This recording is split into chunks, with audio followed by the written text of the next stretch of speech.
যারা ভাষার অধিকার রক্ষা করতে গিয়ে অকাতরে নিজের জীবন দিয়েছে।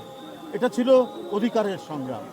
এটা ছিল এই দেশের জাতীয় স্বাধীনতার প্রথম জাতীয় স্বাধীনতা যুদ্ধ এবং স্বাধীনতা সংগ্রামের প্রথম সোপান, এবং এই ভাষা আন্দোলনের সোপান পেরিয়েই আমরা ধীরে ধীরে এগিয়ে গেছি স্বাধীনতা যুদ্ধের দিকে, এবং আমাদের মহা অর্জন, আমাদের স্বাধীনতা আমরা লাভ করেছি।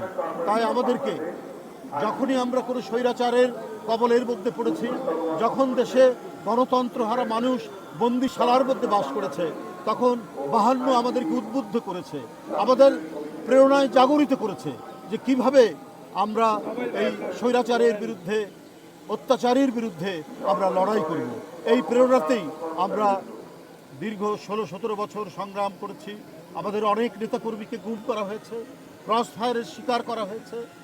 তাদের রক্তাক্ত পথ বেরিয়েই চূড়ান্ত যে আন্দোলন, যে মহাবিপ্লব জুলাই আগস্টে সংগঠিত হয়েছে, তার মধ্যে দিয়ে সেই ভয়ঙ্কর উৎপীড়ক এবং রক্তপিপাসু স্বৈরাচার, শুধু রক্তপিপাসুই নয়, তারা একটা ভয়ঙ্কর দুর্নীতিবাদ সরকার, তারা পালিয়ে যেতে বাধ্য হয়েছে। যদি জনগণের পক্ষে থাকতো, যদি তারা গণতন্ত্রের পক্ষে থাকতো, তাহলে কোনোদিনই পালাতো না। জনগণের পক্ষের কোনো রাজনীতিবিদ কখনো পালায় না। তার উজ্জ্বল দৃষ্টান্ত দেশনেত্রী বেগম খালেদা জিয়া, যা আমাদেরকে সবসময় প্রেরণা যোগাবে উৎপীড়নের বিরুদ্ধে, অত্যাচারীর বিরুদ্ধে, ফ্যাসিবাদের বিরুদ্ধে। 52 ভাষা আন্দোলন, এই ভাষা আন্দোলন শুধু রাজনৈতিক অধিকারের আন্দোলন ছিল না, এইটা ছিল সাংস্কৃতিক আন্দোলনও। কারণ এর মধ্যে দিয়ে আমরা আমাদের ভাষার মর্যাদাকে প্রতিষ্ঠিত করেছি। বাংলা ভাষার সমস্ত সাংস্কৃতিক চর্চা এবং অনুশীলন এখানে আমরা প্রতিষ্ঠিত করেছি, এবং এই যে সুমহান আত্মত্যাগের মধ্যে দিয়ে এদেশবাসী, বাংলাদেশি জাতি, তারা এই যে ভাষার যে গৌরবোজ্জ্বল যে অধ্যায় রচিত হয়েছে, এই কারণে বাংলা ভাষা এবং বিশেষ করে 21শে ফেব্রুয়ারি আজ আন্তর্জাতিক মাতৃভাষা দিবস হিসেবে পালিত হচ্ছে সারা বিশ্বে। এটি আমাদের যেমন দুঃখের দিন, এটি আমাদের তেমনি গৌরবের দিন। সুতরাং আমরা যুগে যুগে, প্রতি ক্ষণে ক্ষণে আমরা 21 এবং 52কে আমরা স্মরণ করি। একটা ধাপ আমরা অতিক্রম করেছি, স্বৈরাচারকে পতন হয়েছে।